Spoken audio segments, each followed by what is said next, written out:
Radio Campus 106,6.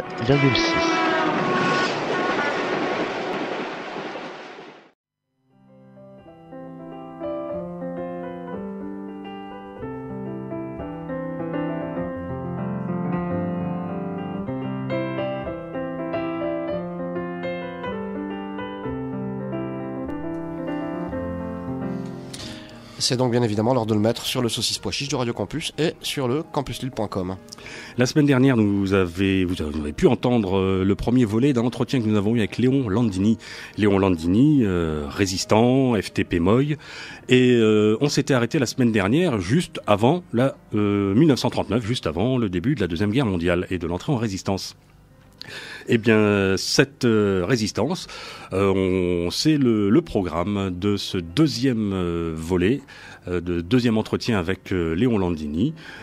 Comment ça s'est organisé dans le coin où il était, Saint-Raphaël, le Var, Lyon, mais aussi la Creuse. Et puis, Léon Landini n'était pas tout seul, il était avec d'autres de ses camarades. Je vous propose d'écouter donc dès maintenant ce document historique. Attention, oreilles sensibles, faites attention, c'est un peu brutal, mais c'était la guerre, quoi.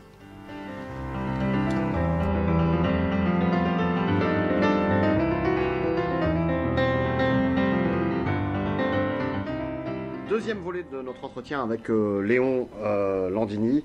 Vous faites partie quand même de ces rares êtres humains qui ont eu, de leur vivant, droit à une cérémonie funèbre. Est-ce que vous pouvez nous expliquer le pourquoi de ce privilège? Eh bien, le 25 juillet 1944, j'avais rendez-vous avec un copain. En arrivant à un carrefour, ils arrêtaient tout le monde, donc ils m'ont arrêté. Ils m'ont emmené à la Gestapo, comme je n'étais pas lyonnais, que j'avais pas d'argent sur moi, j'étais donc suspect, malgré toutes mes explications en leur disant que j'étais en Creuse, je vous donne l'adresse de mes parents, vous pourrez vérifier. Mes parents m'ont fait quitter la Creuse parce que les maquisards passent dans les villages et mobilisent par force les jeunes. Et moi, j'ai pas voulu y aller. Et maintenant, c'est vous qui me prenez et qui me frappez. J'ai même ajouté, quand vous me libérez, je vais à la maison, je me cache sous le lit, j'attends la fin de la guerre. Ils ont tous éclaté de rire. Et ils m'ont embarqué à la Gestapo. Tu as un chef? Non, j'ai pas de chef. Et ils ont commencé à plus frapper qu'interroger en définitive. À un moment donné, j'étais par terre, à coups de pied, coups de talon dans les vertèbres, coups de pied dans les testicules, dans le ventre. Je porte toujours une ceinture, tu vois, à cause des éventrations, enfin. Bon, j'en ai pris tant et plus. Et le soir, on nous a descendus d'abord dans la cave, où il y avait 40 ou 50 personnes, où il n'y a plus une seule personne qui avait visage humain. J'en ai vu un qui avait un œil qui pendait à l'extérieur. Des gens qui n'avaient plus de dents, qui avaient les lèvres toutes hachées par les coups qu'ils avaient reçus. Alors moi, je ne me voyais pas, je me trouvais beau. Mais les autres, je me suis dit... Et à un moment donné, il y en a un qu'ils avaient fait passer à la baignoire. J'ignorais ce que c'était, puisque quelques instants auparavant, Barbie m'avait dit « Si tu ne parles pas, on va te faire passer à la baignoire. » Et moi, abruti par les coups, j'ai compris « On va te faire passer au blé noir. » Je venais de la Creuse, j'ai dit « C'est sans doute une batteuse où ils font passer le blé noir. Je vais sortir de là, je ne vais pas être bien arrangé. » Et puis... Klaus Barbie en personne. Hein. Klaus Barbie en personne. Il m'a envoyé quelques coups de pied, quelques coups de poing, quelques gifles, puis c'est tout. C'est les autres qui ont surtout tapé. Défoncés qui ont surtout frappé. Les Allemands regardaient. Et en fin de soirée, ils nous ont emmenés. Et quand ils nous ont emmenés, celui qui m'avait le plus frappé, je lui ai dit, mais où on va maintenant? Il m'a dit, on va vous fusiller. En une fraction de seconde, j'ai vu toute ma famille, tous mes amis, tous mes copains, tous mes camarades, défiler en quelques fractions de secondes. Tout défilé devant mes yeux. J'ai dit, de toute façon, je risque rien. Tu avais quel âge? J'avais 18 ans. J'ai dit, de toute façon, tu ne risques rien. Tu sautes du camion, tu t'en vas. Mais avant de monter dans le camion, ils m'ont mis des menottes. Et ils m'ont attaché avec un vieux. Alors, c'est dans un film, ça fait rire tout le monde, lorsque je le dis. J'ai dit, ils m'ont mis des menottes avec un vieux. Je me suis dit, mon pauvre Léon, t'es foutu. Jamais ce type pourra courir aussi vite que toi. Il est vieux, il a au moins 35 ans. J'en avais 18, il avait le double. Et là, ils nous ont pas fusillés, ils nous ont emmenés au fort Montluc. Mais il était convenu que si on était torturé, il fallait essayer de rester au maximum 3 jours avant de parler. 3 jours après, aucun de mes camarades n'avait été importuné. Ce qui signifie en clair que je n'avais pas parlé. Que si j'avais parlé, ils auraient été arrêtés. Je savais où il y avait le dépôt d'armes, je savais où il avait sa famille, enfin, je savais des tas de choses. D'ailleurs, celui qui avait sa famille, quand je suis arrivé à Lyon, parce que tout se lie, hein, quand je suis arrivé à Lyon, la préoccupation, c'était pas de mourir. C'était, est-ce que tu parleras sous la torture? Et quand je suis arrivé, j'ai dit, je ne sais pas, j'essaierai de résister, mais je ne sais pas. Quelque temps plus tard, j'ai dit, je crois que je ne parlerai pas. 8 jours avant d'être arrêté, non. Ils pourront faire tout ce qu'ils veulent, je ne parlerai pas. Ce qui signifie que psychologiquement, on se prépare à n'importe quelle souffrance et on la supporte. Et donc, là, ils m'ont amené à Montluc. J'ai passé jusqu'au 24 août. Les copains, n'ayant eu aucune nouvelle de ma part, s'étant renseignés auprès des gardes-chourmes de la prison Saint-Paul, où il y avait 5 de mes camarades internés. Et personne ne m'avait vu. Alors, ils ont dit, ils l'ont fusillé, ils l'ont foutu dans quelques trous, quoi. C'est terminé. Et mon frère, qui m'avait fait venir, était désespéré, il y avait des baraques. Mon frère a toujours interdit qu'on aille dans des fermes. Il fallait aller en pleine forêt, le plus loin possible des fermes, et se faire des baraques avec des branchages. Que s'ils attaquaient, on ne pouvait pas porter préjudice à la population. Et mon frère était couché, il a entendu à l'extérieur des gens geindre. Le matin même, sur la route, ils avaient fait un barrage, mes copains, enfin au maquis, parce que moi je n'étais pas au maquis, j'étais en ville. Ils avaient fait un barrage, ils avaient arrêté un milicien. Et mes copains étaient en train de taper sur le milicien. Et mon frère sort, leur dit, mais vous n'avez pas honte? C'est ce qu'ils ont fait ou ce qu'ils sont en train de faire à mon frère, et vous voulez faire pareil? Vous tapez sur un type parce qu'il est attaché à un arbre? Mais si c'est pour frapper les gens, il n'y a qu'à laisser venir la Gestapo, ils le feront aussi bien que nous, même mieux, parce qu'ils ont l'habitude. Les 2 copains sont arrêtés. Et un des 2 copains, 20 ans plus tard, il m'a dit, quand je repense à cette séquence, je rougis encore de honte d'avoir frappé un type qui était attaché. Donc, pour eux, aucune nouvelle, rien, j'étais mort. Alors, le triangle de commandement étaient les seuls à savoir que j'étais le frère de Louis, du politique. Les autres, personne ne le savait. Mais j'étais quand même estimé et respecté par la totalité de mes camarades, même par ceux qui ne me connaissaient pas, parce qu'il y avait régulièrement des liaisons qui venaient de Lyon au maquis et du maquis à Lyon. Donc, alors, ils ont décidé à ce moment-là de faire une cérémonie funèbre. Ils ont mis en deuil les 2 drapeaux. Il y a eu Roman qui a fait un discours et il y avait une de mes photos. Et ils ont fait circuler dans la photo, il y a plus de 200 personnes et il m'a été répété par la suite que tout le monde pleurait. Tout le monde chialait sur le pauvre Léon. Et c'était dans le maquis, ça? Ça, c'est au maquis, où je n'ai passé que très très peu de jours parce que moi j'étais en ville. Au moment où je suis sorti de la prison, je suis allé rejoindre mes camarades sur les barricades de Villeurbanne. Ils étaient dans un local et il y avait une fille que je ne connaissais pas qui était de sentinelle à la porte pour empêcher de rentrer. Et quand je suis arrivé, je lui ai dit, allez, lève-toi. Elle m'a dit, mais qui tu es? J'ai dit, je suis Léon, lève-toi. Léon? Léon le mort? J'ai dit, si j'étais mort, je ne serais pas là. Elle part en courant, en criant, Léon est revenu, Léon est revenu. Mon frère était déjà parti, il était parti en Creuse, il n'en pouvait plus.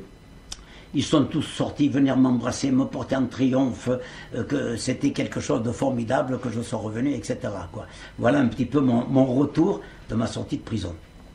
Donc on s'était quitté la dernière fois, dans les années 30, avec notamment le Front Populaire, la guerre d'Espagne, etc. Puis vient le 1er septembre 1939, l'Allemagne déclare la guerre à la Pologne. Viendra ensuite juin 40 avec l'attaque et l'occupation de la France par l'Allemagne. On s'est prélude à ce qu'on appelle la Deuxième Guerre mondiale. Est-ce que Léon Landini, lui, est déjà prêt psychologiquement? Tu parlais de préparation psychologique justement par rapport à la torture. Est-ce qu'il est déjà prêt psychologiquement à affronter la guerre? J'étais prêt à tout. J'étais prêt à tout parce que j'étais dans une famille où on m'avait appris que la dignité d'un homme, c'est de savoir à un moment donné résister à ce qu'il ne faut pas résister ou ce qu'on ne prépare pas. Mais si on veut être respecté, il faut qu'on se respecte soi-même. Mais ça, j'avais 14 ans. C'est ce qui m'a amené à aller acheter des cartes, des étiquettes et distribuer jusqu'au jour où je suis allé coller des étiquettes sur la porte du commissariat. Et puis ça avait fait tout un raffut d'enfer. Là, on est dans le Var, hein, c'est ça, à ce moment-là? On est à Saint-Raphaël, dans le Var. Et occupé par les troupes. À l'époque, elles n'avaient pas encore occupé, elles ont occupé plus tard. Il y avait une commission de contrôle d'Italiens et d'Allemands, mais les troupes italiennes ne sont rentrées que le 11 novembre 1942. Mon frère, quand il a vu que ça parlait par dans Saint-Raphaël, ils nous cherchent des histoires, vous vous rendez compte, ils sont allés coller des étiquettes sur la porte du commissariat. Il me dit, viens un peu par ici, toi. Ça, c'est toi, ton pote Jeannot, qui a fait cette connerie. Oui. Il me dit, mais tu veux nous faire aller tous en prison? J'ai dit, mais s'ils sortent et qu'ils t'attrapent, j'ai dit, cours pas assez vite pour me rattraper. Il dit, oui, mais quand ils t'ont vu, ça suffit. Ils viennent, ils arrêtent toute la famille, c'est ce que tu veux. Ah, j'ai dit, non, alors dorénavant, tu restes tranquille. Tu feras ce que je te dis. Et lui, à ce moment-là, est déjà engagé dans la résistance? Ah, lui, il était déjà engagé. Mais il était aux jeunesses communistes, donc il n'a pas quitté. Il venait de sortir de prison parce qu'il était communiste. Donc, ça suivait son cours normal, quoi. Dès 40, il était allé faire un déraillement, mais pour lui et pour nous, moi tout gamin, c'était, on suivait un sillon. Quand on me dit, mais tu t'es conduit comme un héros, je dis non. Je dis, je me suis conduit comme les autres. 52 de mes camarades ont été arrêtés, ils sont morts sous la torture. Pas un seul n'a parlé. Rien, quelles que soient les tortures. Pour certains, on n'a jamais su leur nom. Parce que quand on venait, on avait un faux nom. Et quand ils ont été tués, qu'ils ont disparu, on n'a jamais su qui c'était. Il n'y a jamais eu un papier quelconque qui a pu déterminer qui était une reconnaissance quelconque de ces gens-là. Alors, on était psychologiquement, sans s'en rendre compte, qu'on était psychologiquement préparé. Et moi, quand j'avais 17 ans, je suis convaincu qu'ils ne m'auraient pas fait parler. Je disais, mais je vais trahir ma famille, je vais faire arrêter les miens. Ils peuvent toujours courir, ils n'auront rien, je ne leur dirai pas. Donc votre frère, votre grand frère vous dit clairement, te mêle pas de ça, ou tu feras ce qu'on te dira de faire. Vous avez obéi à votre frère? Oui, mais quelques mois plus tard, j'avais pas encore 15 ans, il m'a dit, ce soir tu viens avec moi, on va faire une distribution de tracts. Et je suis parti avec lui faire une distribution de tracts. Et j'ai commencé à faire la distribution de tracts, déchirer les affiches de Pétain, avec mon père qui avait 50 ans. On avait déchiré les panneaux d'affiches de Pétain. On avait du minium, une peinture qui est difficile à effacer. On faisait défausser le marteau, mais pour détourner le soupçon, à côté on faisait la croix de Lorraine. C'est pourquoi, lorsque il m'est arrivé de discuter avec des gaullistes, je leur ai dit, mais enfin, me faites pas rire. J'ai fait beaucoup plus de croix de Lorraine contre les murs que vous n'en avez fait, vous. Alors, ne venez pas me donner de leçons. Effectivement, on a essayé. L'occupation italienne arrive le 11 novembre, mais elle s'est arrêtée, le 10 novembre, elle s'est arrêtée, elle barquait d'Italie, elle s'est arrêtée à Cannes. Donc le 11 novembre, il n'y avait personne. Et mon frère et d'autres mouvements de résistance avaient décidé de faire une manifestation au monument aux morts et de déposer des tracts.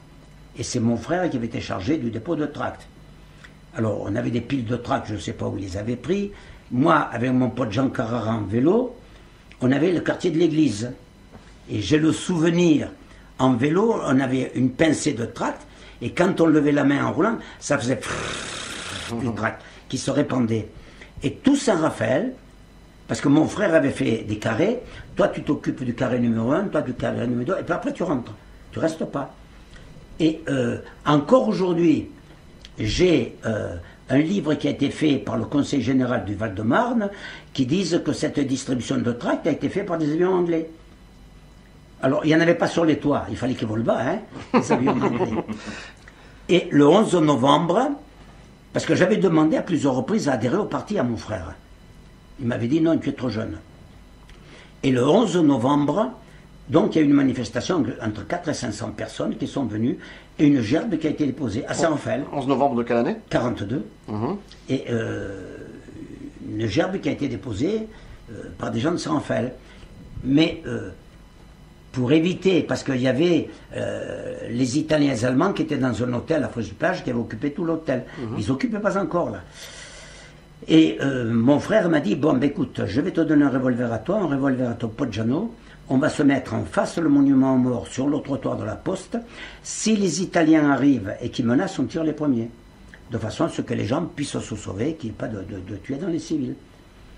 Et personne n'est venu. Le commissaire est venu. Le commissaire en disant, mais vous allez me faire avoir des ennuis, vous ne devez pas être arrêté. Faites le tour du monument. Comme ça, vous marchez et ça se passera mieux.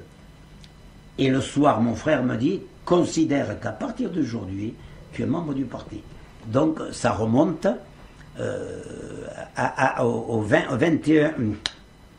Zut, à la date que je viens de dire, tu vois la mémoire. 11 novembre 1942. 11 novembre 1942, je suis membre du parti. C'est vrai qu'à l'époque, on ne te faisait pas un papier, hein. Mais valait mieux pas. Mais c'était une grande fierté. Ouais. Je fais partie des hommes. Vous êtes un immigré. Est-ce que vous faites partie des francs-tireurs partisans de la manœuvre immigrée, ceux de la fameuse affiche rouge? Ça a un petit peu tergiversé, parce que les FTPF voulaient que nous soyons FTPF. Francs-tireurs partisans français. Mon frère, Oscar Marucci, Zuru. Enfin, il y avait des Italiens. Des Italiens ou des Espagnols. Bon, ils ont dit, mais attendez, nous, il existe les FTP-MOI. Notre place, elle est avec les FTP-MOI. Francs-tireurs partisans, manœuvre immigrée. Voilà. Donc, on a été affiliés au FTP-MOI et nos relations avec la direction régionale ou départementale, c'était avec les représentants des FTP-MOI et non pas des FTPF, qui étaient deux organisations unies mais distinctes, avec un commandement différent. Et pourquoi on les distinguait justement? Pourquoi on distinguait les Français? Alors, ça a commencé bien avant. Ça a commencé dans les années 23, je crois, au congrès de Lyon. Et on a considéré qu'il y avait des étrangers qui ne savaient pas parler français, qui auraient bien adhéré au parti, mais ne parlant pas le français, ne comprenant rien, ils ne venaient pas. Alors, il y a eu des sections d'étrangers. Il y avait la section des Italiens, la section des Hongrois, la section des Juifs polonais. Il y avait des sections où on se retrouvait dans le langage. Moi, je me retrouvais très bien dans le langage français, mais là, d'origine italienne, on m'avait collé chez les Italiens, où il y avait deux Espagnols. Quand je suis arrivé à Lyon, mais là, j'ai pas fini l'occupation. J'ai pas fini l'occupation. Parce que au moment où les Italiens, le 11 novembre, ont envahi, moi je me souviens, je suis rentré à la maison et j'ai vu des larmes dans les yeux de mon père. Et pourquoi? Les Italiens. Ah, parce que c'était les Italiens qui venaient occuper. Et puis à un moment donné, mon père, on était tous, on faisait triste mine, et mon père il dit, vous savez, mes enfants, on vient de... Moi, autant je parle vite, autant je parle lentement. On vient de tourner une page importante de la résistance. Jusqu'à présent, on collait des tracts, on déchirait les affiches, on mettait des affiches. Maintenant, moi j'ai quitté l'Italie poursuivi par les fascistes, et voici que les fascistes viennent ici. On ne peut pas tolérer que les fascistes se promènent tranquillement dans les rues de Saint-Raphaël. Il va falloir qu'on les tue. Et ma mère, elle dit, mais Aristide, tu y penses, moi, dans les soldats italiens, il y a peut-être mes cousins, il y a peut-être mes frères, mes neveux. Et mon père, il a dit, oui, mais moi, en 14, je n'ai pas voulu me battre, ou en 15, j'ai déserté. Et eux, ils acceptent de venir ici, où ils savent qu'ils ont de la famille. Ils n'ont qu'à pas venir. Il faut les tuer. Et mon frère, sur Renchéry, moi, j'étais tout ébahi, j'avais 16 ans et demi. Et mon frère dit, oui, effectivement, maman, Il n'y a pas d'autre solution pour qu'ils comprennent qu'un pays qui en opprime un autre n'est pas un pays libre. Il faut qu'on les tue. Mais entre-temps, j'ai oublié quelque chose. J'ai oublié qu'au mois d'octobre 1942, alors que la Côte d'Azur n'était pas encore occupée, il y a un copain des brigades internationales, Alix Macario, qui habitait à Cogolin, qui est venu à Saint-Raphaël. Il est allé voir mon copain Jeannot, en lui disant, Jeannot, il faut qu'on aille faire un déraillement. Jeannot lui a répondu, oui, mais avec Léon. Alors il dit, on va avec Léon. Et entre Saint-Raphaël et Cannes, la voie est très tordue. Alors moi, il m'avait fait monter sur un piton où je voyais, ça faisait ça, je voyais ceux qui arrivaient par ici, ceux qui arrivaient par là, de façon à les avertir si quelqu'un arrivait. À un moment donné, je vois Jeannot qui me fait signe, on prend le vélo, on rentre à Saint-Raphaël. Et sur le livre qui a été fait par le Conseil général, il y a qu'il y a eu pas tellement de dégâts et on ne sait pas qui a fait cette opération. Donc, avant l'occupation de la zone sud, à 16 ans et demi, j'ai donc participé à cette opération. Voilà. Et après, il y a eu l'occupation. Donc la décision aussi de passer oui, à une étape supérieure. Une étape supérieure. Mon frère a dit, maman, papa a raison, il faut qu'on les tue, il n'y a pas d'autre solution pour qu'ils comprennent. Et les premières bombes qui ont éclaté entre Marseille et Vintimille ont éclaté à Saint-Raphaël. C'est un fait historique qu'on peut contrôler quand on veut, n'est-ce pas? Et elles étaient préparées par mon frère, par Oscar. Et ceux qui déposaient les bombes, nous étions 4. Après, on a été plusieurs. On a été 4 qu'on a déposé une bombe à l'hôtel Bellevue, l'hôtel de Cirilli. Cirilli, c'était un fasciste notoire. Et c'était le restaurant, il était tout en longueur. Et il nous avait préparé une bombe dans une bouteille à gaz, pleine de cartouches de je ne sais pas quoi. Il y avait une mèche à Madou qui devait, parce qu'il y avait le couvre-feu, il y avait une mèche à Madou qui devait durer un quart d'heure. On allumait la mèche à Madou et on s'en allait. Et on l'avait mis devant. Donc, ne serait-ce que par la déflagration, d'un côté, le restaurant était de terre-plein, mais de l'autre côté, il était au premier étage. Ne serait-ce que par la déflagration, ils devaient tous descendre du premier étage. Mais quand on est arrivé, on est allé dans une petite rue à côté pour regarder ce qu'il fallait qu'on fasse. Il y a un Allemand qui est venu, un jeune qui est venu vers nous. Et on l'a regardé, on a mis la main sur le revolver, on a dit, on ne va pas se faire découvrir, on le descend. Hein. Et puis quand il a vu qu'on le regardait de travers, il a fait demi-tour et il est reparti. On est donc revenu avec Jeannot, on a mis la bombe, mais moi, j'ai commis la bêtise de remettre la bouteille, le couvercle qu'on met sur les bouteilles de gaz. Alors, on présume que c'est ça qui l'a étouffé et la bombe n'est pas partie. On est parti, la bombe devait éclater, parce qu'il y avait le couvre-feu à 9h, on devait éclater donc quelques minutes après 9h. On était sur la voie de chemin de fer, la petite voie des Pignes, le train des Pignes, comme on l'appelle là-bas. Et on attend, pas d'explosion, pas d'explosion, pas d'explosion. On a dit, c'est pas possible, il faut qu'on retourne. Et Jeannot, qui était le plus ancien, il a dit non, si quelqu'un nous voit, tout de suite on saura, c'est nous qui avons mis la bombe. Elle n'a pas explosé, on rentre. Mon frère, très très inquiet que la bombe n'avait pas explosé, que son frère lui a pas donné de nouvelles, il avait un camion au gazogène, il vient avec sa femme, il vient passer, au moment précis où il passe devant l'hôtel, il voit la femme de ménage qui ouvre la valise et qui voit la bombe, elle quitte la bombe, elle rentre en criant comme une folle dans le restaurant. Alors, mon frère a accéléré, il a dit, si vous voyez ici, vous direz que c'est moi qui l'ai déposé. Il accélère, il est parti, et il nous a été raconté qu'ils ont appelé la police elle dit, là il faut des artificiers, nous, on ne touche pas ça. Alors, ils ont averti les Italiens, il n'y avait pas d'artificiers chez les Italiens.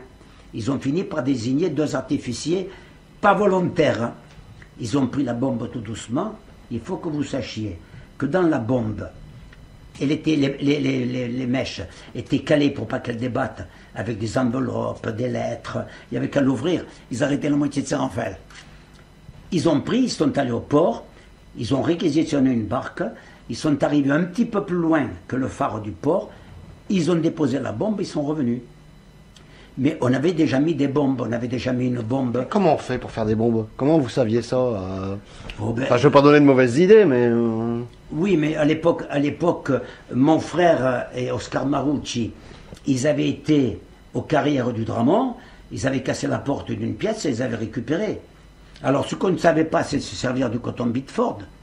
Alors, on se servait des mèches Amadou, comme les mèches de briquet, que vous avez peut-être eu l'occasion de voir.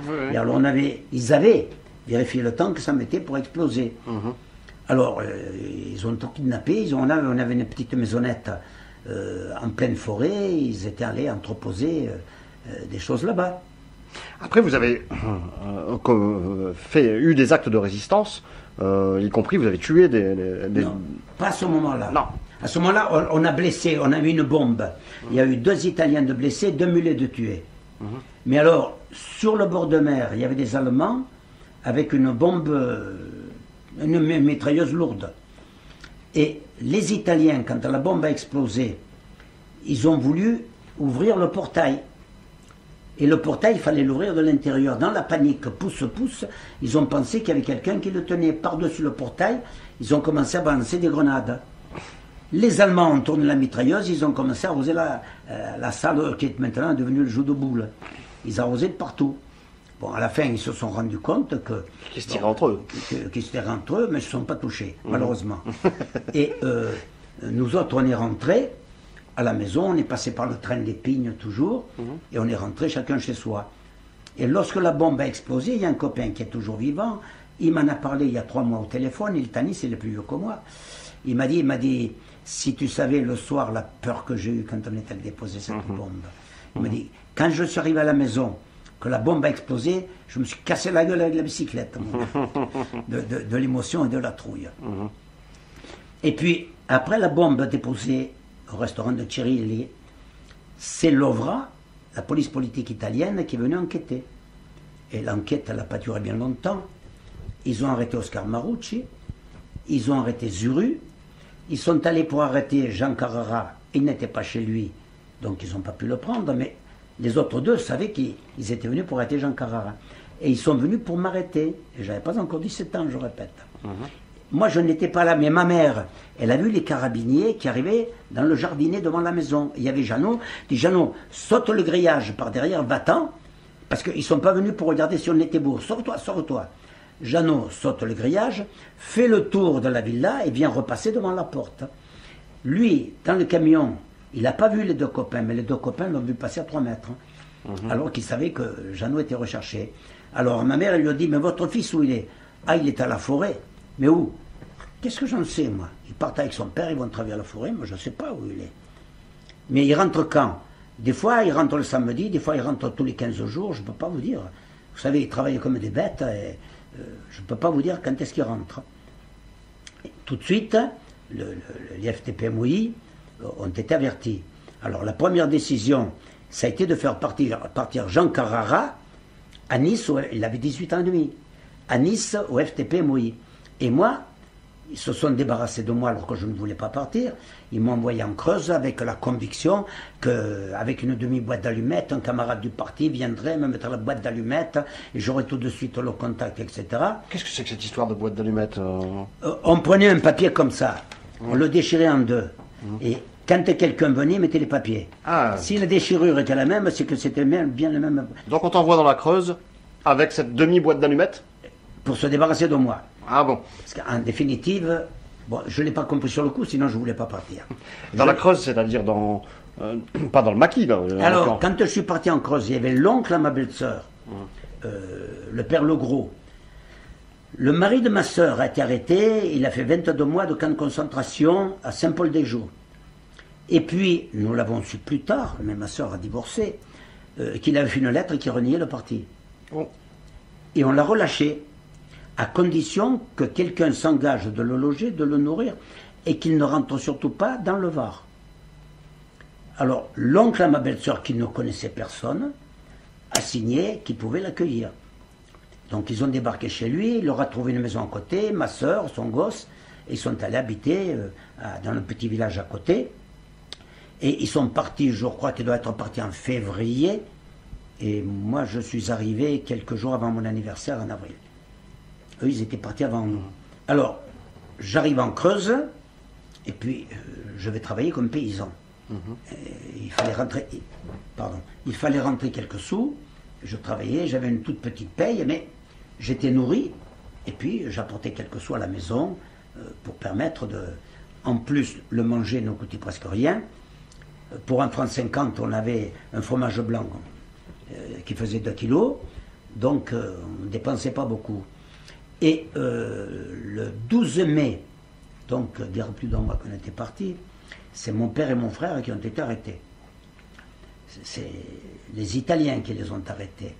Ils les ont amenés dans une villa qui appartenait à la belle-mère de Couve de Murville. Ils ont commencé à les torturer. Et ni l'un ni l'autre ne parlait. À mon frère, ils avaient trouvé sous le siège du camion un rapport où il expliquait qu'il avait tué un lieutenant en chemise noire et qu'il avait jeté dans les étangs de Villepée. Alors, là, ils ont fait sa fête comme il faut. Ils ne parlaient toujours pas. On lui a fait boire 1 litre de pétrole. Ils ne parlaient pas. On lui a fait manger 1 kilo de sel. Ils ne parlaient pas. Mon père, ils l'ont battu à coups de chaîne dans le cou. Ma mère, une dizaine de jours après, quand elle retourne à Saint-Raphaël, elle m'a dit qu'il avait le cou tout noir, plus gros que la tête. Et quand ils ont vu qu'il ne parlait pas, mon frère, ils lui ont mis un casque qui serre le cuir chevelu. Ils lui ont fait exploser tout le cuir chevelu. Même après la libération, quand il est mort, il a encore une cicatrice comme le petit doigt ici, et une qui est descendue jusque sur la tempe. Il s'est évanoui, il est resté 6 heures dans le coma. Au bout de 6 heures, il a repris connaissance, et il a dit maintenant, s'ils s'aperçoivent que j'ai repris connaissance, ils vont recommencer. Donc, il ne faut pas que je reprenne connaissance. Alors, il a commencé à simuler la folie. Il se pissait dessus, il se chiait dessus, il ne mangeait pas, il fallait lui donner à manger. Quand il allait au cabinet, il fallait que mon frère me dit, il y a des moments, il prenait envie de rire, parce que quand, au bout d'un moment, au début, je me chiais dessus, mais après, quand j'avais envie de chier, je tapais des pieds comme ça. Alors, ils avaient compris, ils m'ont emmené au cabinet. Et puis, ils me déshabillaient, et puis il y en a un qui disait à l'autre, bon, ben, tu l'essuies? Eh non, mais moi, je l'ai essuyé hier. Oui, mais moi, je viens juste de manger, tu peux encore l'essuyer aujourd'hui, non? Et mon frère, il m'a dit, j'avais envie d'éclater de rire, mais je me suis retenu. Ils l'ont fait visiter par des psychiatres. Il ne reviendra plus jamais. Il était en prison avec un professeur, le professeur Renan, qui a dit à mon père, M. Landini, ne faites surtout aucune illusion. Dans l'état où ils l'ont mis, il ne redeviendra plus jamais normal. De là, ils les ont emmenés de Saint-Raphaël, l'île verte, ensuite on a loué une villa juste en face, nous autres, après la libération. Ils l'ont emmené aux prisons nouvelles à Nice. D'abord, ils ont fait un stage par Menton. Et puis de Menton, mon père, ils l'ont enfermé à quelques-uns dans une cave, tout au noir, et on le faisait tourner en rond. Il m'a dit quand ils ont fini, pourtant, il dit j'étais habitué à marcher, j'avais des chevilles comme ça. Je ne sais pas pendant combien d'heures, ils nous ont fait tourner en rond. Et mon frère, lui, il ne le faisait pas tourner en rond, il était fou. Pire, il avait sa montre, il se l'était mise à la cheville. Elle n'était jamais à l'heure, sa montre, mais lui savait quelle heure il était. Et quand on lui enlevait la montre, il donnait des coups de pied, pour pas qu'on lui enlève sa montre. Et à la capitulation de l'Italie, les Italiens viennent dans une grande chambrée où ils étaient une trentaine, en leur disant, pour nous, per noi la guerra è finita, si ritorna a casa. Pour nous, la guerre est finie, on retourne à la maison. Mais en partant, ils ont fermé à clé. Alors mon frère qui était couché, il se dresse, il dit, mais ils ont fermé à clé, il faut qu'on casse la porte pour partir. Le professeur Renan le regarde, il dit, mais c'est un miracle. Mon frère s'est mis à rire, il dit, non professeur, il faudra que vous retourniez à la faculté pour savoir faire la différence entre un fou et un simulateur. Mon frère, il asseyait sur un banc, il était comme ça, la bave coulait, il y avait des mouches, il ne faisait pas partir les mouches, il ne bougeait pas. Donc il pouvait être que fou pour faire des choses pareilles, quoi. Mais il avait tellement peur qu'il recommence. Bien sûr. Alors bon. Et ils n'ont pas voulu casser la porte. Alors mon père, qui parlava le français proprio comme ça, il a dit, vous siete tous una banda di cons. Maintenant, c'est les bocce qui vont venir.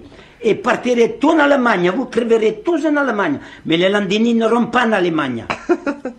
On les embarque dans un train de voyageurs. Mais c'était des wagons qui avaient les portes à chaque bout. Et à chaque bout, il y avait un flic français. Quand ils ont embarqué à Nice pour partir pour l'Allemagne. Alors, ils avaient décidé de sauter du train, de baisser une vitre, de sauter du train à Saint-Raphaël, parce que je parlais d'une cousine de ma mère qui habitait pas loin de la gare. Ils sautent par derrière, et on va se cacher chez eux, on attend que tout soit calme, puis on ira rejoindre toute la famille en Creuse. Parce que moi, quand je suis parti en Creuse, il y avait ma mère, ma soeur la plus jeune, l'autre était déjà là-bas, la femme à mon frère, enceinte, sa fille, la femme enceinte du frère Jeannot, de Lino. Bon, je suis parti avec toute la famille là-bas. J'étais le chef de famille à 17 ans. Et tu vois que je perds le fil maintenant, chaque fois que je m'écarte. On a fait, oui, justement, on était sur la Creuse, donc vous étiez mis quelque part à l'abri. C'est ce que Oui, pensais, mais moi je reviens à mon père et à mon frère, donc Oui. ils se sont évadés, ils voulaient s'évader à Saint-Raphaël. Et à Saint-Raphaël, de chaque côté de la voie, il y avait des Allemands en armes. Ils ont dit, on ne peut pas sauter ici. Le train s'arrête au Muy. Et mon frère, il dit, alors papa, qu'est-ce qu'on fait? Mon père saute la vitre, il avait 50 ans. Il saute le premier, il dit, suis-moi. Ils partent en courant, il y avait la Syrie, l'Odon, il passe à côté de la Syrie pour rejoindre la forêt. Et puis mon frère m'a raconté a posteriori, j'ai eu une épouvantable brûlure dans la poitrine, et quand j'ai ouvert les yeux, les flics me tenaient. Mon père, qui avait lâché mon frère, ça faisait déjà 7 mois qu'il était en prison, qu'il n'avait plus bougé, hein, il ne marchait plus. Mon père est revenu en arrière, croyant qu'on avait touché son fils. Et ils les ont ramenés tous les deux, mais le train était parti. Ils ont attendu un autre train, ils ont mis les menottes, et ils les ont remis à la Gestapo à Toulon. À Toulon, ils les ont mis dans un train, ils les ont mis jusqu'à Dijon. Arrivé à Dijon, mon frangin s'est démerdé, et ils sont sortis de la gare, de la prison. Parce que ce n'est pas une prison, c'est une caserne militaire qui avait été désaffectée, et ils les avaient mis là-dedans. Ils ont réussi, et ils sont allés à la gare. Et mon frère, qui parlait le français comme moi, il était venu à l'âge de 10 ans, mon frère a dit au garçon qui servait, on veut nous emmener en Allemagne, mais nous on ne veut pas y aller, qu'est-ce qu'il faut faire pour ne pas y aller? Ah, il dit, moi je ne m'occupe pas de ça, hein. Alors foutez-moi la paix, je ne m'occupe pas de ça. Quelques minutes après, arrive un cheminot en bleu, il dit, vous voulez aller où? À Saint-Dizier-les-Rennes-en-Creuse. Il faut savoir que la ligne Bordeaux-Genève était à voie unique, et que pour aller à Saint-Dizier, il y avait une trentaine de kilomètres, et que la voie, elle n'est pas plus loin. Ils ont dit, bon, il lui a dit, quand je vous ferai signe, vous monterez dans le wagon de tête, et vous mettrez du charbon, et vous noircissez la figure. 6 jours et 6 nuits, les cheminots les ont fait voyager, sans parler, et en partageant leurs gamelles. Et ils crevaient de faim. Ils partageaient les gamelles con monsieur qui parlait le français un po' come poteva, perché le français ne l'avait jamais appris. Hein. Bon. Et il débarque donc à Saint-Dizier-les-Rennes. Mon frère, la seule maison qu'il connaissait, parce qu'il était venu pendant la guerre chercher un camion de pommes de terre, il est allé donc chez l'oncle à sa femme. Et là, ils lui ont dit, mais eux, ils sont déjà installés au Monteil, un autre village.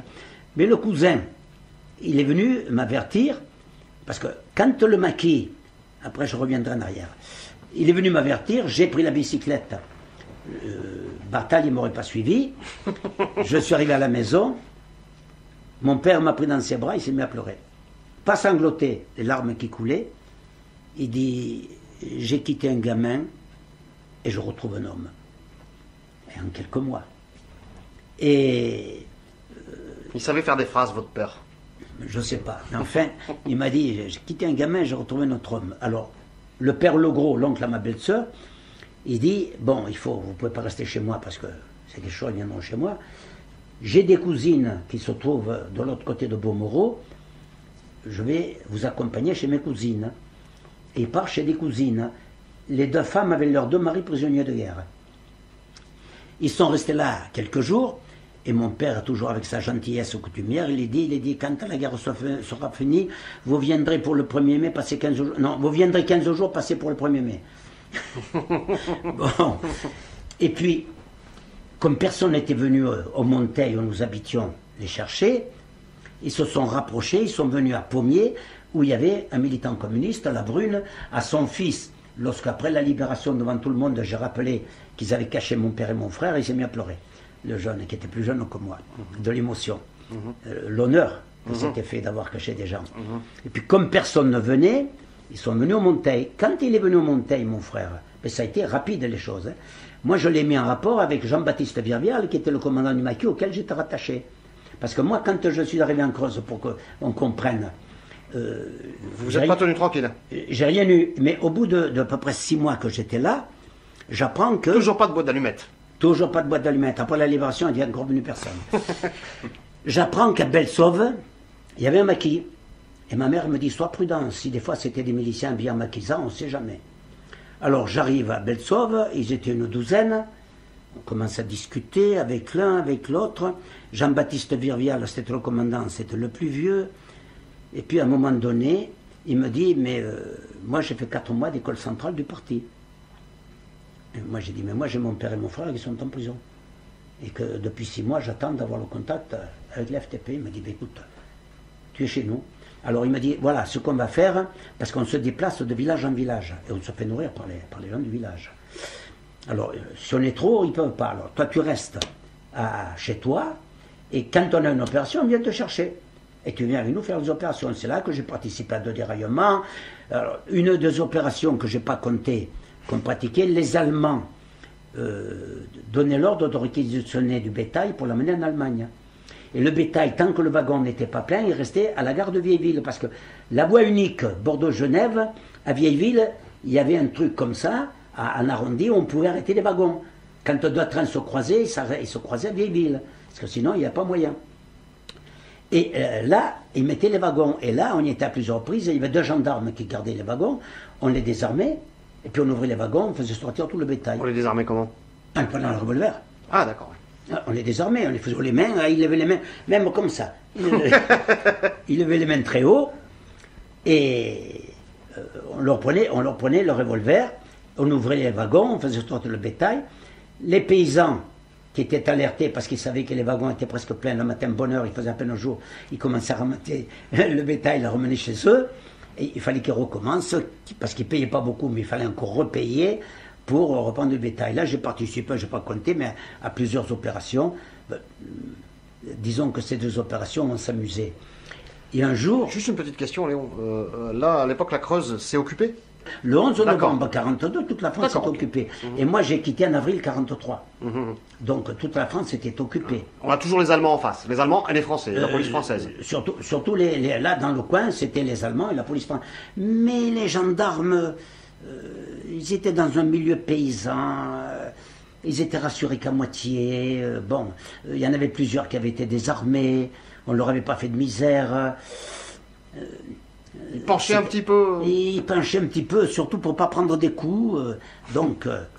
Alors, là, je répète, Jean-Baptiste Virvial me dit, je vais mettre ton frère, parce que mon frère, c'était un vieux, il avait 30 ans, marié, 2 enfants. C'était un vieux à l'époque. Il me dit, je vais mettre ton frère en relation avec l'état-major FTPF de la région, à Limoges. Or, mon frère est allé à Limoges, il a vu l'état-major, et on lui a dit, écoute, Roger, on pense que si tu es d'accord, tu pars à Lyon, parce qu'à Lyon, il y a des FTPV, oui, il y a des jeunes fantastiques, mais sans trop de maturité, ils auraient besoin de camarades mûrs politiquement, et que tu puisses être là pour politiquement gérer les choses. Est-ce que tu veux y aller? Il dit, attendez, si vous me posez la question comme ça, je vous dis non. Si vous me dites c'est utile que j'y aille, je vous dirai oui. Eh bien, c'est pas utile, c'est indispensable. Il dit, alors je pars. Il a pris le train, et le voilà à Lyon. Et au bout de quelques temps, il m'a écrit en me disant, viens me rejoindre. Il savait qu'en Creuse, on bricolait. Il y en a qui sont héros en Creuse. Mais comparativement à Lyon, on bricolait. Je pars à Lyon, je débarque à la gare de Perrache. En sortant, il m'attendait avec le gars qu'il était en train de remplacer comme commissaire politique, Pierre, un Italien. Et il me dit, vite, vite, on s'en va, parce qu'ici, il y avait de la Gestapo. Vite, parce qu'ici, il fouille tout le monde, on risque de se faire arrêter. Quand on a eu fait 400 ou 500 mètres, Pierre me regarde, puis il me dit, tu sais, ici, c'est pas le maquis Limousin. Ici, c'est 100 fois pire. Ici, l'espérance de vie est de 3 mois. Alors il me dit, si tu ne te sens pas de le faire, eh ben, on te paye le voyage et tu retournes en Creuse. Moi, je l'ai pris pour une offense. J'ai dit, je ne suis pas venu ici pour faire honte à mon frère. Et mon frère éclate de rire et il a dit, tu sais, Pierre, si je lui dis de venir, c'est qu'il fera ce qu'il faut faire. Le lendemain soir, donc premier soir, j'arrive. Le lendemain soir, visite d'une usine, Progil, si j'ai bonne mémoire, n'est-ce pas? Tout le groupe, on rentrait en chevauchant les murs, et on rentrait dans l'usine pour vérifier s'il y avait des boches, ce qu'il y avait dans l'usine. On n'arrive pas comme des couillons à se faire fusiller quand on rentrait par la porte de devant. Et le commandant du groupe où j'étais, c'était Paulan. Alors mon frère, il a dit, pour la première fois, je voudrais accompagner mon frère. Il dit, oui, mais tu es sous les ordres de Paulan. Le chef de l'opération, c'est pas toi, c'est Paulan. Hein, alors qu'il était le chef hiérarchique de Paulan. Il a dit, oui, ça fait rien pour mon frère la première fois, je veux l'accompagner. À un moment donné, il y avait 2 ouvriers qui travaillaient dans l'obscurité, et Paulan, il me dit, tiens, tu pars avec Jean, vous vous approchez en rampant, vous écoutez ce qu'ils disent pour parler, s'il y a des fois, il y a des Allemands, il y a des flics, vous écoutez ce qu'ils disent. Alors on part en rampant, et Jean, qui est mort il y a quelques mois, il habitait Ivry. Elle est toute à moi, et je suis le roi de ma créole. Tais-toi, Jean, nom de Dieu, va nous entendre. Ses lèvres lipus, ses cheveux crépus, moi, j'en raffole. Mais j'ai dit, on s'est approché, on les a écoutés parler, ils parlaient des restrictions, ils parlaient, bon, ni ils ont dit qu'il y avait la police, ni qu'il y avait des Allemands, ni rien du tout. Alors, l'usine était partagée en 2. La partie où nous étions rentrés, une autre partie qui était coupée par la route et par un tunnel. Alors, ils sont rentrés par le tunnel et ils ont dit à mon frère, tu restes avec ton frère ici, qu'on ne nous ferme pas le tunnel quand on veut sortir, que vous nous dégagez la sortie. Alors on s'est mis là, moi je commençais un petit peu à sommeiller, mon frère me dit, il y a un type qui arrive. Je me dresse, j'allonge un peu la tête, et le tunnel est assez long, et on voit un type, à un moment donné il s'arrête, il faisait ça. Avec sa lampe? Avec sa lampe, on a dit, putain, qu'est-ce qui se passe? Et puis il baisse la lampe, puis il continue à marcher. Moi j'étais sur le côté, quand il arrive, mon frère lui plante la mitraillette dans le ventre, il lui dit, oh les mains. Il recule, moi j'ai mis le revolver dans le dos, oh les mains. Il met sa lampe comme ça, il aveugle mon frère. Mon frère il dit, quitte la lampe. Moi je dis, oh les mains. 2 ou 3 fois de suite, il a remonté avec sa lampe. À la fin, il a quitté la lampe, il a dit, mais n'ayez pas peur, n'ayez pas peur. Mon frère, il avait la mitraillette, il a fait un coup de mitraillette dans le ventre. Il dit, c'est nous, toi, qui avons peur. C'est moi, monsieur, c'est moi qui dois avoir peur. Bon. Et, mais qu'est-ce que tu as fait au bout? Il a dit, il est déterminé. Il dit, non, c'est mon boîtier. Quand j'arrive pour faire voir que je suis passé, je fais ça pour les heures où je suis passé de surveillance. Bon, ben, tu restes avec nous maintenant. Il est resté avec nous. Et mon frère lui a donné une carte de ticket d'alimentation parce que nous on allait les prendre à la mairie. Hein. Elle est volée, là. Non, on allait les prendre.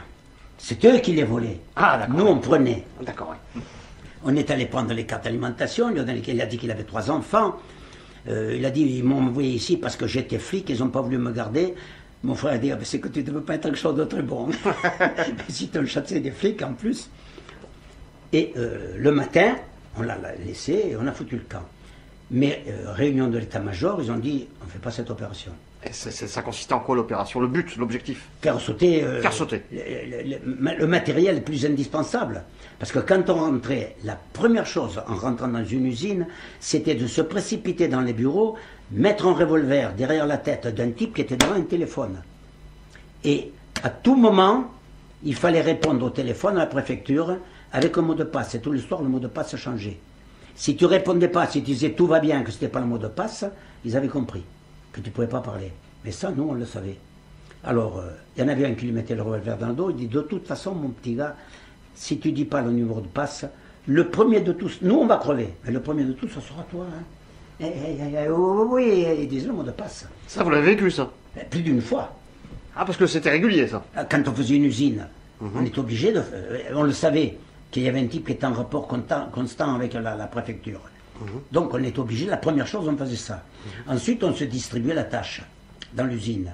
Alors il y avait ceux qui récupéraient le personnel, on les enfermait dans un coin, pour qu'en cas d'explosion, ils ne soient pas ni blessés ni tués. On voulait tuer personne. Déjà qu'on nous salissait, s'il y avait eu un mort, hein, ils auraient fait comme maintenant avec la télévision. Et ceux qui faisaient amener, puis les garder. Et d'autres mettaient les explosifs. Et moi, j'ai toujours fait partie de ceux qui mettaient les explosifs. Et on mettait les explosifs dans les moteurs. On attendait la fin du couvre-feu parce qu'il fallait rentrer soit par un mur, soit par la porte quand le soir rentraient les ouvriers, parce qu'il y a les ouvriers de nuit. habillés en prolo et on rentrait par la porte en même temps que les ouvriers. Et puis quand ils fermaient la porte, que tout le monde était rentré, on sortait nos armes et on les faisait prisonniers. Et on mettait des explosifs. Je vous raconte une anecdote. Il y a un de mes copains qui parlait en disant, quand on a fait sauter l'usine Bronzavia, qui fabriquait des moteurs d'avion, il y avait 34 ou 36 moteurs sous emballage qui devaient partir. Il y avait un bureau d'études où travaillaient des ingénieurs français, des ingénieurs allemands à des moteurs prototypes plus puissants. Et il y a un type qui a dit, mais moi je connais, je peux vous faire voir. Et il a expliqué ça, et ça, le bureau d'études. Bon. Et les copains ont tout fait sauter. Et le matin, on est parti. Et moi, je n'y étais pas. C'est mon frère qui a commandé l'opération, avec un autre camarade. Et puis, 30 ans après, on était à Vénissieux, on faisait un repas tous ensemble, on discutait, et le copain qui était à côté de moi, qui avait fait, il dit, moi j'ai fait Bronzavia. Il me dit, mais moi c'est avec toi que j'étais à Bronzavia. Oh putain, celui qui m'a guidé, il était de la CGT, c'est lui qui m'a guidé pour me faire voir tout ce qu'il fallait faire sauter, tout ce qu'il fallait détruire, etc. Il a dit, si je l'écoutais, il fallait qu'on aille chercher encore un camion de bois. Mais vous étiez un véritable terroriste, Léon. Mais c'est ceux qui semaient la terreur, c'était pas nous. C'était les autres qui semaient la terreur. Nous, on n'a jamais pris 120 personnes pour aller les fusiller à Saint-Genis-Laval. Nous, il n'y a pas des charniers, on est passé. Enfin, conclusion, on a donc fait sauter, les copains ont fait sauter, il y a eu plusieurs usines comme ça, il y a eu Fibremica qui fabriquait des micas pour les avions, les vitres pour les voitures blindées. Tout ça dans etc. la région lyonnaise? Tout ça dans la région lyonnaise. La dernière opération qui a été faite, je n'y étais pas, c'était Coignet, la plus grande usine de produits chimiques de la région lyonnaise. Ils ont fait ça le 30 le 30 avril, et le 1er mai, on est tous partis au maquis. Parce que on avait reçu des ordres, parce que là, ça saute un peu du coq à l'âne, pardonnez-moi, ma cervelle, il ne faut pas lui faire suivre un fil trop droit, parce que sinon, je me perds. Là, on faisait ces opérations-là, et tu vois que j'ai perdu. Retour au maquis. Non, mais là, c'était pas... Oui, ils sont partis au maquis. Parce que fin mars, début avril, le commandant régional, le colonel Descours, commandant régional des FFI, avait donné comme directive à toutes les unités en armes de quitter Lyon. Alors, la raison qu'il donnait, c'est que si un débarquement, les Allemands risquent de fermer Lyon et d'arrêter tous les hommes en âge de porter les armes. Donc, il ne faut pas rester dans Lyon. Les FTPF et les FTPMOI, ils ont dit oui, mais alors ça veut dire qu'ils vont pouvoir faire ce qu'ils veulent, qu'on n'est pas là pour les empêcher, nous on est là pour les empêcher. Ils ont refusé de partir. Mais le 15 mai 1944, à l'état-major de la zone sud des FTPF, il y a une trahison, presque tous ont été arrêtés et fusillés. Et là j'ai oublié son nom, un camarade, colonel, qui avait donné des directives en disant sortez tous, parce qu'on ne sait pas jusqu'à quel point la trahison va descendre, donc il ne faut pas arrêter. Ils sont sortis, c'est-à-dire qu'à partir du 15 mai 1944, dans Lyon, la seule unité en armes, c'était Carmagnole Liberté. Carmagnole Liberté. Hein. Liberté était à Grenoble et Carmagnole à Lyon. Nous avions le même commandement, on partait de l'un à l'autre. Justement, je voudrais qu'on parle un peu de politique dans la résistance, parce que là, vous avez parlé des FFI, Forces Françaises de l'Intérieur. Vous êtes des FTP, francs-tireurs partisans. Mais on est devenu FFI après, voilà. Tout en gardant notre spécificité d'FTP. C'est-à-dire, pour que ça soit clair pour les gens, en fait, voilà... Il n'y avait qu'une force unique, c'était les FFI, mais chacun avait gardé son indépendance. Voilà. Et nous recevions les directives de la MOI, nos directives à nous. Main-d'œuvre immigrée, FTP nationale, non, pas FTP, la MOI, qui elle recevait les ordres directement, les orientations, par Jacques Duclos et Benoît Frachon, des communistes. Parce que je voudrais qu'on voit parce qu'on nous dit la résistance, c'est De Gaulle, etc. Est-ce que vous, c'est pas vrai. Bon. Non, mais on va y revenir à De Gaulle. Et j'allais y revenir par le biais. j'allais revenir par le biais, justement, du colonel que je viens de citer, qui avait donné. Et nous, on n'est pas partis, on est resté à Lyon. Mais le 6 juin, débarquement, et mon frère dit, si on reste et qu'on se fait coincer, les autres, ils vont applaudir et vont dire bien fait pour leur gueule. Et je crois que la sagesse, c'est de partir. Moi, j'avais même pas su qu'il y avait le débarquement. Je rencontre tout à fait incidemment mon frère. Il m'a dit, mais tu es au courant? J'ai dit non, on n'avait pas de radio, j'avais pas de montre. Alors, j'ai dit non. Il me dit, ben, ce soir, on part tous au maquis à la gare Saint-Jean. Je vais à la gare Saint-Jean, ça tardait à arriver. On est toute une bande de jeunes sur le quai, là. On commençait à s'impatienter en se disant, c'est pas possible, on finira par nous remarquer. Et puis, quand il y a eu à peu près le compte, on devait être 35 ou 36. Mon frère l'a dit, on embarque. On est allé dans un petit village qui s'appelait Crézieux-la-Varenne, où le 1er mai, ils avaient été visités pour voir où on pouvait se mettre. Parce que le 1er mai, ils sont partis pour la journée après avoir fait sauter les usines Coignet. Et moi, j'étais pas là. Et donc, on est partis tous en haut, je faisais partie de... Il pleuvait. Moi qui venais de Saint-Raphaël, des putains de la Sainte Vierge, j'en envoyais gros comme le bras. J'avais une espèce de petite bâche, j'avais mis la bâche, mais tout le monde se fourrait sous la bâche, à la fin j'étais sorti de la bâche, moi. Et puis il y avait une copine, Simone, et à un moment donné, moi je m'étais écarté, elle me tire, j'ai dit qu'est-ce qu'il y a? Elle me dit viens contre moi, moi je suis gelé. Elle avait, c'est une vieille, elle avait 24 ans, moi j'en avais... Oh, c'est une vieille, oui. Non, c'est une vieille, et puis, on s'est mis les jambes les uns comme avec un copain, quoi. À aucun moment, l'idée que c'était une femme ne m'a effleuré. Et on est reparti un peu plus à l'intérieur. Donc ça, c'était le 6 juin, on est parti à l'intérieur. Le 7 juin, le 8 juin au matin, la liaison de Lyon vient et dit, par moi, à l'état-major, à Lyon, tout fonctionne normalement, les trams fonctionnent normalement, tout est normal à Lyon. Il n'y a pas de problème. Hein. Mon frère, il dit, alors on ne peut pas laisser la population sous la tutelle des Allemands sans qu'on fasse quelque chose. Et alors, à ce moment-là, il désigne deux groupes de 9, où on n'était que 8. Deux groupes de 9, je faisais partie d'un groupe. On avait choisi, les deux groupes qu'ils ont envoyés, c'était les groupes, si on peut utiliser le mot, les plus expérimentés.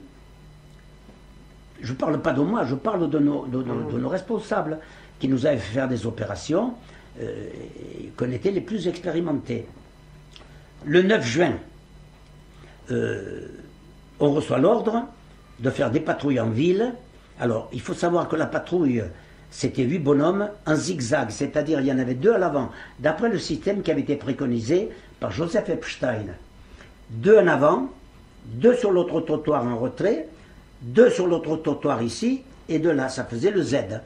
C'est-à-dire que si le Boche était sur l'autre trottoir, c'était les 2 du milieu qui devaient tirer, et les autres 6 lui servaient de protection, ou inversement, si c'était cela, ils servaient de protection. Et moi j'ai toujours dit que j'ai jamais eu de veine, 2 fois sur 3, ils étaient sur mon trottoir.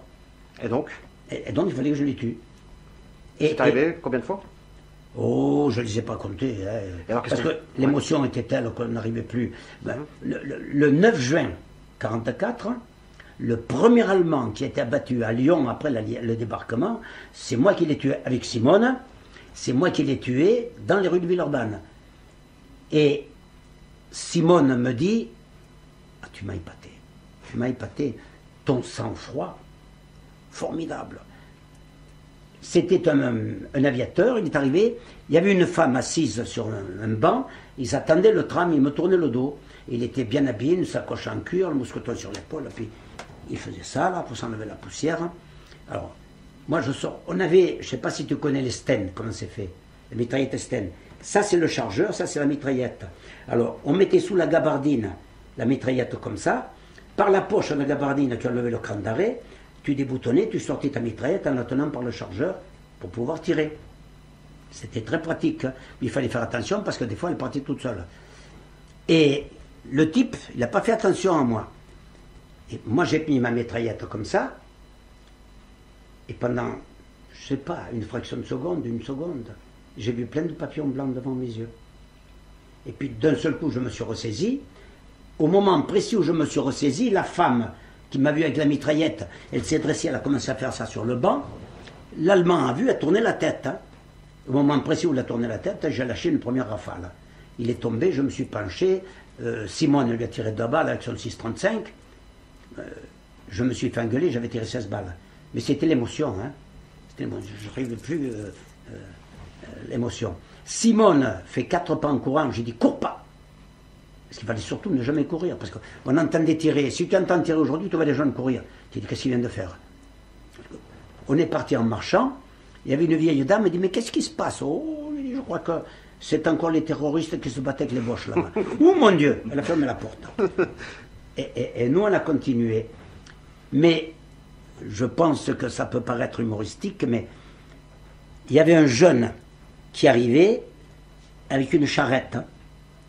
Et quand il est arrivé à 20 mètres, il m'a parfaitement vu tirer sur l'Allemand. Il s'est arrêté, puis avec sa charrette, il a fait le tour, et au lieu de filer tout droit, il y a une rue comme ça, il a tourné là. Moi, j'ai crié à Simone, cours pas. Je la prends par le bras, je remets ma gabardine, je la boutonne, et puis on commence à marcher, c'est là qu'on voit la vieille. Puis plus loin, le jeune était arrêté. Moi, j'étais convaincu qu'il m'avait vu. Il était arrêté à quelques mètres de moi quand j'ai tiré. Alors il faisait ça, il regardait. Quand je suis arrivé à côté de lui, convaincu qu'il m'avait vu, je lui ai fait ça. Un clin d'œil. Au clin d'œil. Et là, il a compris. Là, il avait l'embrayage qui patinait. Il arrivait, les jambes n'allaient pas assez vite pour sa tête qui commandait. La route, elle devait faire 250 ou 300 mètres. Je l'ai vu disparaître. Il ne s'est plus arrêté une seconde. Lui, ça a été certainement la trouille de sa vie. Comment on regarde la société quand on est clandestin? Alors, j'ai fait un article sur un de mes bouquins, là, dans lequel on me dit, dans les élèves, j'ai fait un petit livre dans lequel je réponds aux questions qui m'ont été posées dans les classes. Et me dit, est-ce que vous aviez confiance? Je dis absolument pas. On se méfiait des civils comme de la peste. Et une des raisons qui explique que nous avions raison d'avoir peur, c'est que 2 jours avant le débarquement, il y avait eu le bombardement du 26 mai 1944 par l'aviation américaine. Il y avait 1000 morts à Lyon. Et Pétain est venu à l'hôpital. Des dizaines de milliers de personnes applaudissaient Pétain le long des rues. Le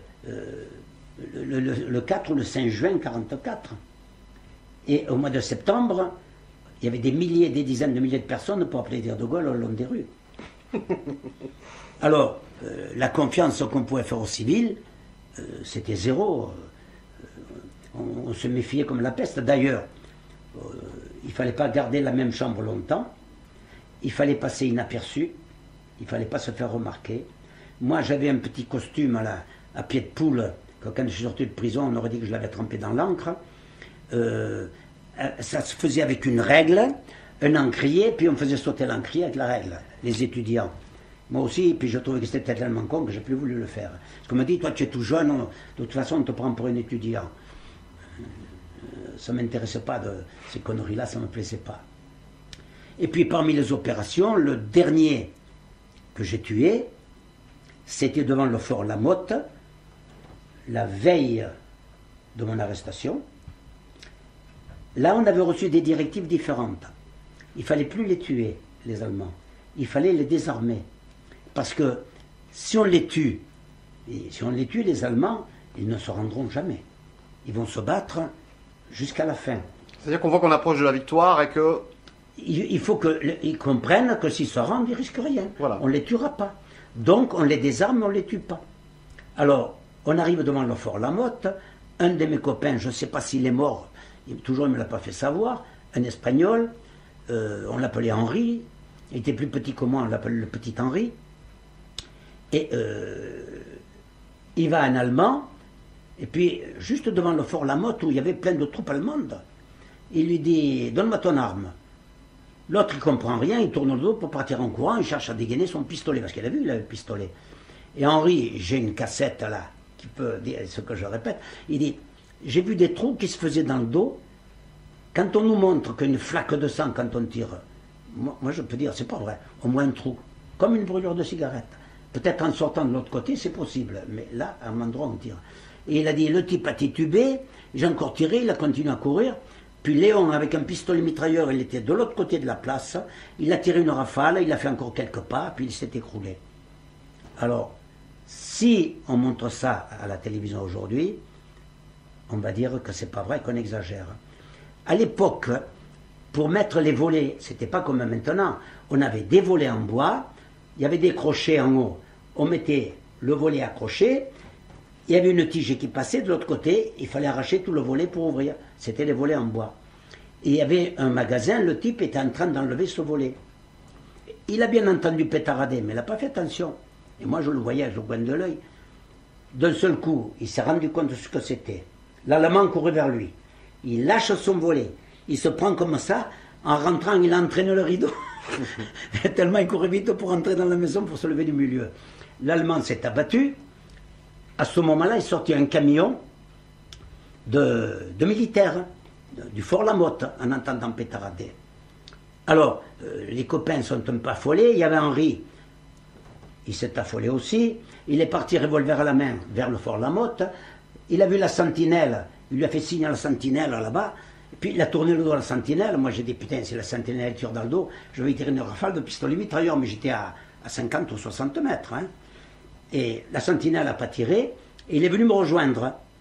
Et puis le camion est sorti. Bon, ça a été un petit peu la débandade. Ce qui n'aurait jamais dû arriver. Ça a été un petit peu la débandade. Et on s'est retrouvés ensuite le lendemain au rendez-vous. Et le lendemain, je suis passé là, j'ai vu les douilles de mon pistolet mitrailleur, j'en ai ramassé 2, je les ai mises dans la poche. Et puis j'ai fait 20 mètres, puis j'ai dit si on m'arrête et qu'on me trouve ça, c'est pas bon pour moi, je les ai rejetés. Et à 11h, j'étais arrêté. Mais les opérations, je ne vais pas raconter des quantités. On allait faire les déraillements. Pour faire un déraillement, il fallait d'abord qu'on aille remarquer les trains les plus chargés, parce que les trains marchandises étaient plus chargés, à quelle heure et sur quelle voie ils passaient. Parce qu'en général, les trains lourds, on les faisait passer sur une voie. Mais on n'avait pas de montre. Alors, on nous avait envoyé avec le petit Henri. Il avait pris le réveil à sa mère, gros comme ça, qui était phosphorescent, comme ça on voyait bien l'heure. Puis à un moment donné, une patrouille allemande d'une dizaine de types sont passés à 3 mètres de nous. Ce putain de réveil. Et Henri s'est couché dessus, sans broncher. Quand les Allemands étaient partis, il dit putain, je suis trempé. J'ai dit moi aussi. Moi aussi. Et les Allemands sont partis. Et on est venu faire alors les déraillements. Il y avait toujours un moment de loisir, parce qu'on est obligé de sortir de Lyon avant le couvre-feu. Donc, on allait, par exemple, moi j'en ai fait beaucoup sur la ligne Lyon-Marseille. On prenait le tram jusqu'à Saint-Fons. À Saint-Fons, on prenait le long du Rhône, il y avait des petits trucs de pêcheurs. Et puis on allait jusqu'à Fezin. Je ne sais pas si tu es passé où il y a tous ces trucs-là. Le couloir de la chimie. Ça n'y était pas. Ça n'y était pas à l'époque. Et on tournait le dos au Rhône, puisqu'on était à quelques mètres du Rhône. On tournait le dos au Rhône, on se cachait dans les broussailles. Je ramenais des radis et du beurre que mes parents m'envoyaient. C'était toujours un petit moment de régal à manger du beurre et du beurre de la Creuse. C'était du beurre, c'était pas de la margarine. Et un soir, on était là. 3 heures sonnent. Alors, on a déboulonné, parce que là, on m'a écrit là pour me donner des leçons, et moi j'ai répondu qui est le trou du cul qui vient me donner des leçons. Parce que j'ai expliqué qu'on a essayé avec des explosifs et que ça ne marchait pas. Une fois, il explosait même avant que le train arrive. Une fois, il explosait après que le train soit parti. Des fois, il n'explosait pas. On n'osait pas y aller, qu'il nous explose à la gueule. Bon, parce que l'explosif, on le mettait comme ça. Il y avait un crayon qu'on mettait dessus avec un fil qui reliait le chose, le détonateur. Et le détonateur, il enlevait l'oreille. Alors, une petite connasse qui est trésorière adjointe à la direction nationale de la nacre, qui écrit que c'était pas comme ça, que c'était pas en enlevant un malheureux boulon qu'on faisait dérailler un train. Alors que je t'explique, le train, il y a la voie, et par endroit où il y a la coupure, il y a 2 plaquettes comme ça, qui sont boulonnés comme ça. Et ensuite, il faut enlever les tire-fonds pour bouger le rail. Alors, elle dit, c'est pas en enlevant un malheureux boulon qu'on faisait sauter. Au contraire, on mettait l'explosif et on faisait l'exploser entre la locomotive et les wagons de façon à ce que les cheminots s'en sortent. Nous, quand on faisait un déraillement, les cheminots s'en sortaient pas. Hein. Ça, on le savait.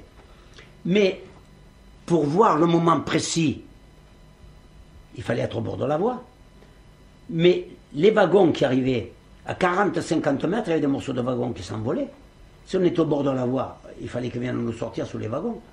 C'était une connerie, il venait me donner des explications. Donc, on faisait les déraillements. Et là, ce soir-là, on avait déboulonné. Alors, quand on déboulonnait, ça c'est mon frère.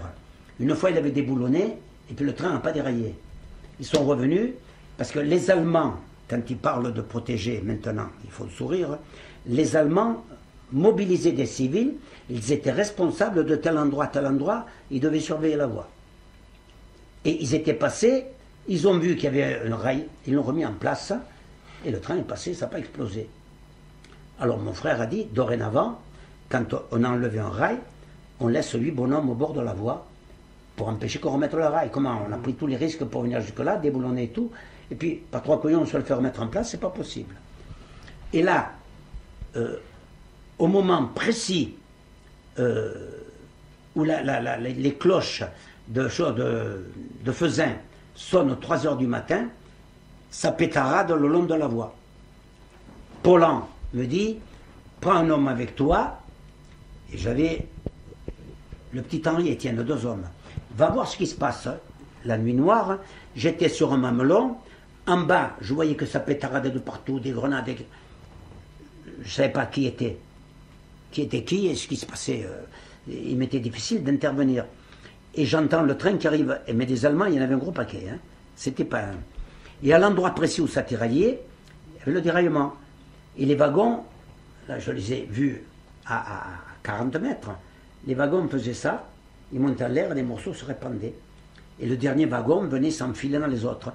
Quand c'était ça, ils étaient obligés de découper au chalumeau pour enlever, parce qu'ils étaient tellement imbriqués qu'avec une grue, on ne les enlevait pas. Et on se replie, et les copains qui étaient derrière une haie, on les avait laissés, ils nous tirent 2 coups de revolver. Alors, on s'est couché, puis on a commencé à gueuler, bande de cons, vous avez fini, c'est nous là. On arrive derrière la haie, il n'y a plus personne, on s'enfile, il y avait des arbres, on voit 2 ombres, et on avait toujours un mot de passe. Pour chaque opération, on dit qui va là? Ils nous disent le mot de passe et on répond le mot de passe. On se retrouve avec on l'appelait Henri l'amiral, et l'autre c'était Gabi. Gabi était le chef de groupe. Qu'est-ce qui s'est passé? On n'en sait rien. On a vu les Allemands, on leur a dit haut les mains, et ça commence à pétarader de partout, et on s'est replié. Il y a eu de morts, on ne sait pas. Nous on s'est replié parce que ça pétaradait de partout. Et on se tourne, on voit peut-être 30 ou 40 lampes qui venaient vers nous. Alors on est parti, on a pris les sentiers le long du Rhône à la course. Et on entendait derrière les Allemands avec des chiens qui aboyaient. Et on a dit, moi je ne connaissais pas, on a dit on va jusqu'à Vienne, on traverse le pont, parce qu'on ne pouvait pas aller sur Lyon. Lyon, il y a le couvre-feu. Donc, et après on rentre sur Lyon, le couvre-feu sera passé. Et on dit d'accord, quand on arrive, je répète, c'était 3 heures du matin que ça a commencé, quand on arrive vers Vienne, on voit le pont, de loin on voit des ombres qui couraient sur le pont. On a dit, c'est pas le moment d'aller au pont. Et on a pris en travers, dans la nuit, il a été estimé qu'on avait fait plus de 30 km. Et là, on n'a plus retrouvé des Allemands. Il y avait une famille d'Italiens, Nervi, mon frère m'avait accompagné une fois chez eux, il m'a dit, tu n'iras chez Nervi que dans le cas d'un besoin extrême, sinon on n'y va pas. Mais là, je ne pouvais plus marcher. Alors je suis allé chez Nervi, je me suis enlevé les souliers, la pauvre madame Nervi, elle a pris de l'eau vinaigrée pour me tamponner les pieds, et puis elle m'a dit, tu couches ici? J'ai dit non, demain matin j'ai un rendez-vous, si je ne veux pas rendez-vous, on croit que je suis mort. Non, je rentre à la maison, et le lendemain matin, je suis au rendez-vous. Voilà un petit peu comment ça se passe parfois, quand ça se passe pas bien. Mais on n'a pas perdu un homme, le lendemain on s'est tous retrouvés. Mais je reviens au fait, parce que c'est souvent les FTP-MOI, était une unité française. Nous dépendions, parce que tout à l'heure, quand j'expliquais qu'on recevait les ordres directement du parti, mais les ordres nous venaient de l'état-major FTPF, les mêmes ordres nous venaient de l'état-major FTPF. C'est-à-dire que les FTPF de Lyon, quand ils recevaient les directives, parce que ça passait par le Front National, tandis que nous, ça passait par la MOI, c'était plus rapide. Quand eux, ils recevaient l'ordre de faire sauter les usines, nous, on l'avait déjà reçu, l'ordre de faire sauter les usines. On avait déjà commencé. Et on avait toujours un temps d'avance sur les FTPF. Mais nous dépendions à tel point qu'à un moment donné, le général Illich, qui avait été général dans les brigades internationales en Espagne, a été nommé représentant des FTP-MOI à l'état-major à côté d'Ouzoulias, qui était le chef d'état-major de tous les FTP-F. Mais nous dépendions donc des FTPF. Nous n'étions pas une unité étrangère, nous étions une unité française. C'est la raison pour laquelle, je disais tout à l'heure, nous avions les deux drapeaux, le tricolore et le drapeau rouge avec la faucille et le marteau, parce que nous considérions que notre pays, c'était le nôtre, et où on se battait. On se battait dans notre pays. Et que on se battait en France, on n'aurait pas pu venir avec les drapeaux italiens, espagnols, autres. Alors, on avait le drapeau français et le drapeau rouge pour qu'on sache exactement qui nous étions. Je propose qu'on garde la libération pour le prochain épisode, pour le prochain volet, Léon. Comme tu veux. Mais parce que là, c'est pas fini, hein.